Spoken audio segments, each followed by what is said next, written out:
I'm a divorced single dad, father of 5 kids. It can be tough raising kids today. Believe me, there are high times and low times. It comes with the territory. But in all my years of parenting, I try to give some good advice. Advice to those parents who are out there willing to listen. My name is Price Van Ray, and welcome to my show. Today we're going to be talking about those special words, I love you, and why you should say it. But first, I want to congratulate all the new parents out there. Boy, are you in for the time of your life. This is an exciting time and a great adventure, so cherish every moment. Now on with the show. Those magic words you love to hear bring comfort to the average ear. I love you. That's right. I love you are important words you should say. Why? Because your child always wants to hear it. Now, they may say they don't, but I was a kid once, so I have a little bit of insight. Now, first I want to say I grew up in a house where we would say I love you after every phone call, every time I walked out the door, and every night I went to bed. I would hear I love you. No matter what, it's always said, and I cherish those memories, and I cherish that I've been raised that way. Because many kids, it seems like today, don't really get that. And it's unfortunate. You can see it in the world. The misery, the toxicity. But it can change. Because you can change. And as a parent, you must remember to always say, I love you. Even if your child doesn't want to hear it, just so they know it. And they may not hear it then, but believe me, when they're older, in their later years, hopefully they'll reflect back and remember those magic words you said, I love you. When you say I love you, let's face it, it brings comfort to the average ear. It makes you warm and fuzzy all inside. It makes you want to just hug somebody and say, you are special. That's right. When I was young, I remember one thing. I always wanted to be a daddy. I could not wait to be a daddy. I thought about all the great things I would do when I was a daddy. And I have 5 kids. And I'll tell you this, when my kids were first born, the first words to all my kids from me was, I love you. Now let's face it, I'm sure a newborn baby cannot remember the exact words you said when they were born. They can barely remember anything. But in time, they're reassured that yes, mom or dad said I love you. And you want your kids to have those words echo in their memories, echo in their minds, echo in their heart and soul. Because I love you, those 3 special words have meaning. It has power. Now I tell my kids, at least I try to tell my kids every day, I love you. Either with a text, a phone call, or just something so they know I love you. When I was a kid, I would wake up every day. My mom would always say, I love you. Lunch would come, she'd say, I love you. Supper, I love you. She tucked me in at night, and I love you. I mean, let's face it, it's something kids want to hear, but I'll be honest with you. My father's generation, the older generation, well, they didn't seem to be too verbal. And I'm going to be honest with you, it's sad. But I can understand my father's background. You see, my father lost his mother on Christmas Eve when he was just a teenager, very young. And his father was a sharecropper, so he was the son of a sharecropper. And those are really hard times. And in those days, it was just all about work. So I could see how my dad's father probably didn't have time and take time to say, I love you that much, even though I'm sure he probably did. But I could also see how it affected him in his later years when I was growing up. I could see it. It was tough for him to actually spit the words out and say, I love you. And I'm sure the way he grew up in those hard times, those difficult times, it affected him emotionally, psychologically, spiritually. You know, you may need both parents, but all you really need is one to say, I love you. Those magic words that can actually change somebody's life. And it can. I don't want to say it's like a magic trick, but kids need to hear it. They need to hear you say, I love you, and make you smile. Turn that frown upside down. Because I love you makes you feel secure. It makes you feel like somebody's always there to care. Now, I'm going to tell you, there are so many ways to tell your kids you love them. First, you can just say it. You can say, I love you. And they can listen to it and hear you. You can pay attention to them when they're talking to you. I mean, if you pay attention to them, then they will know you're interested in what they have to say, that they are important, that their words have meaning, that you love them. And it means a lot to a child. Children are so full of energy. They're so full of questions. Pay attention, especially when they're talking to you. You can also have a dance party. You ever have a dance party with your kids? I remember at my last house, I would blast the music and we'd get in a circle and we would dance. It was fun. Like I said, kids love to burn off energy. And they know if you're taking the time out to spend time with them, that you love them. I mean, kids aren't stupid. Kids are pretty smart, you know? Another way to say I love you to your kids is sit with them and read stories together. The imagination of a child is unparalleled to the time you spend with them. That's right. Sit down with them. Hold them. Say I love you. Read some stories. Whether they're true, whether they're fiction, whether you make up a story together, which is always good. You know, you start a story, then you tell your child to continue. And you go back and forth. You bounce off each other. And it's incredible the things your child can come up with. And always say I love you at the end. That's right. You know, if you sit down with your child and ask, what was the best part of your day? They're willing to tell you. Because they're like a little firecracker, ready to explode, ready to tell you, my day was exciting. This is what I did. And even though it might be a little thing to them, it's a big thing in the whole sense. I don't know, some of you might not have kids yet, but some of you might. And if you do, can you remember a time where you played in a sprinkler? On a sunny day, you just put the sprinkler out on the lawn and you just put the bathing suits on and ran in it. Because you love your kids and you want them to have fun. I remember doing that with my kids. They did not need a shower or bath after that. That was their shower time. I mean, you're using that much water anyways. But yeah, they had a great time. You know, at my last house, one thing that really just popped in my head, I remember I would feed the squirrels. And I made a few videos of my kids feeding the squirrels. And to see the look on their face after they hand a peanut to a perfectly unknown squirrel living in a tree. It's amazing. And follow it up with, I love you. You did a great job. I love you. One thing you really want is to make sure your kids know that you trust them. Kids need to know from the bottom of their heart that you trust them, that you don't think they're anything less than trustworthy.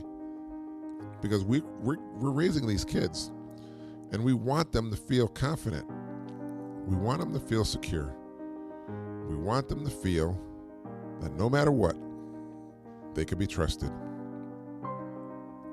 Because a child who feels that mom and dad, or dad and dad, or mom and mom, or just mom or just dad don't trust me, well, it's hurtful to a child. And I'm sure as a parent, you don't want that kind of vibe. You don't want to project that. You want to make sure your child knows, hey, listen, I trust you. You know why? Because I love you.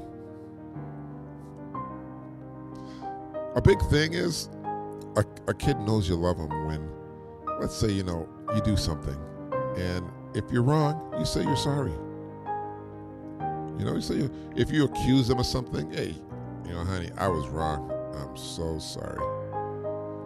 Honey, I forgot to pick you up on time. I am so sorry. Was I supposed to take you somewhere today? I forgot. It's not your fault. It's my fault. I am sorry. And I love you. Those magic words, they're like a Band-Aid to anything, aren't they? You don't have any Band-Aids? Just say, I love you. Can you imagine if it was that easy? If your kid was riding on a bicycle and they fell off the bike and skinned their knee and came back with a bloody knee, and they said, Dad, I fell off my bike. I skinned my knee. It's bleeding. You don't have a Band-Aid, but you say, I love you.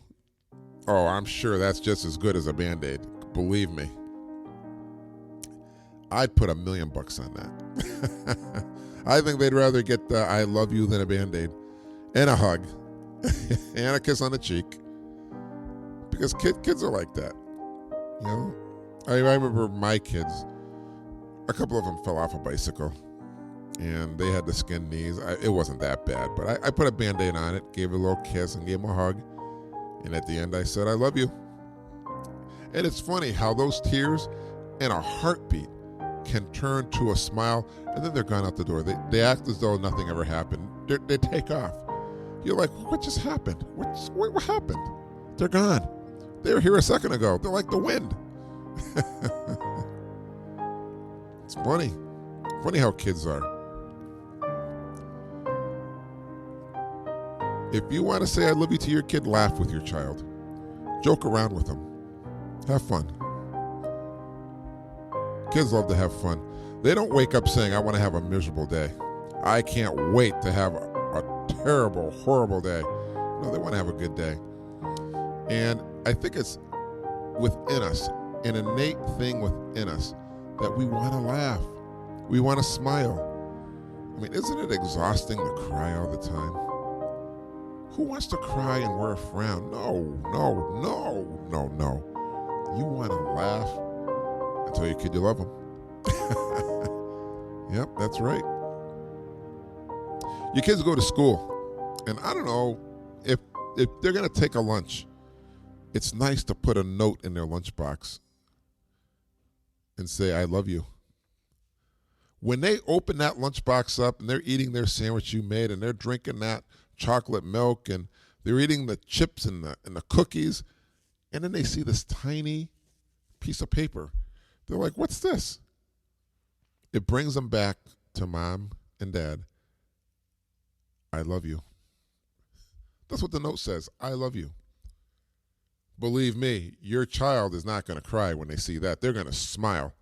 They're going to have the biggest smile on their face. It's going to light up the room as if there's a sun, a golden sun inside that room. Can you believe that? Yes, I believe it. Oh, yeah. I like to draw. I'm an artist. And I remember as a kid, I went to an art class with my mom. And my mom, when I came home, she took it and she hung it up. And she saved a lot of my artwork. It was amazing. I'm going to tell you, you do that with your child, they will love it. They will think it's amazing that my parents are taking the time out of their life to acknowledge some art that I did. And then you know what you say? Say it with me. I love you. I hung it up because I love you. One thing you shouldn't do, though, you shouldn't make promises that you can't keep. I mean, nobody wants to break a child's heart. And don't make an unrealistic promise. I mean, that's something we should never do. I mean, you don't want to break a child's hopes, break a child's dreams, do you? You want to lift them up. If you're going to do something, do it. Say you're going to do it and accomplish it, finish it. But please don't make promises you can't keep. That's not good. You know, you should never laugh at your child's dreams and goals. I remember I told my parents I want to be an astronaut. They didn't laugh. They just looked at me. I think they said, "That's good. That's nice. You can do it." Yeah. Then I wanted to be a fireman, then a policeman. I wanted to be so many things. But that's the thing about a child. A child is full of dreams. When I was growing up, we had encyclopedias. It was filled with so much stuff. Now we have the internet. It's an endless barrage of ideas and things you can be growing up. It's unlimited, much like your child's imagination. You love your child? Bring your child's artwork to school. Especially on Parents' Day. Say, "Hey, listen, I really appreciate you teachers and what you did. I love my child." Yes, that's what you should do. And it's really cool if you can bring your child to work. I'm sure your child would love to know where you work, how you work, all that good stuff. Children are very important. Children are important in our lives. They're special. They make the world go around. And everybody should know one thing: that you love your child. So I'm going to tell you right now, always tell your child you love them, because they want to hear it.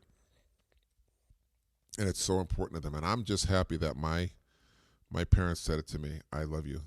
Now, my dad may not have said it, but he showed it. And those are memories I'm going to have for the rest of my life. Happy ones.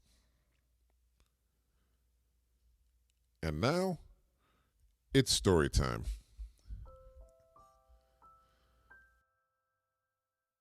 Some people try to turn back their odometers. Not me. My theory on aging is that I want people to know why I look this way.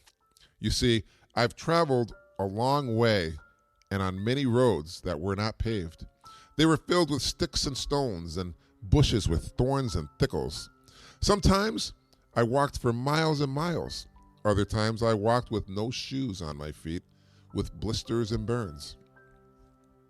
Funny thing about getting old is, first you forget names, then you forget faces, then you forget what you said, or even if you said it. I know that being young is considered beautiful by many, but the hard truth is that being old is comfortable. Being old feels good. If you don't believe me, think about this. When you are dissatisfied and would like to go back to your youth, remember algebra, trigonometry, physics. Remember waiting in line for lunch and taking a tray back for a dime just so you could get a chocolate chip cookie. Remember how you were picked last in gym. Remember walking in 5 feet of snow to school with bread bags in your rubber boots. I'm not saying it was always like this, but in my older years, I remember it like it was yesterday. One of the many things no one tells you about aging is that it is better than being young. That's right, it's a fact. You know you're getting old when everything either dries up or leaks, and sitting in a rocking chair on the front porch is the best thing in the world at that moment. Life should not be a journey to the grave with the intentions of arriving safely in an attractive and well-preserved body, but rather to skid in sideways, chocolate in one hand, martini in the other, body thoroughly used up, totally worn out, and screaming, "Whoa, What a ride. I want to thank you for listening today. If you enjoyed this episode, be sure to subscribe so your friends and you are notified when a new podcast is posted. Rate and review this podcast and share it with your family and friends. I hope that you are leaving with some great things that make you think. Remember this one last piece of advice. Tomorrow is never promised, so don't go to bed angry at your child or anyone you love. And before you go to bed tonight, hug your child and tell them, I will love you forever, Dad. See you next time here on Forever Dad.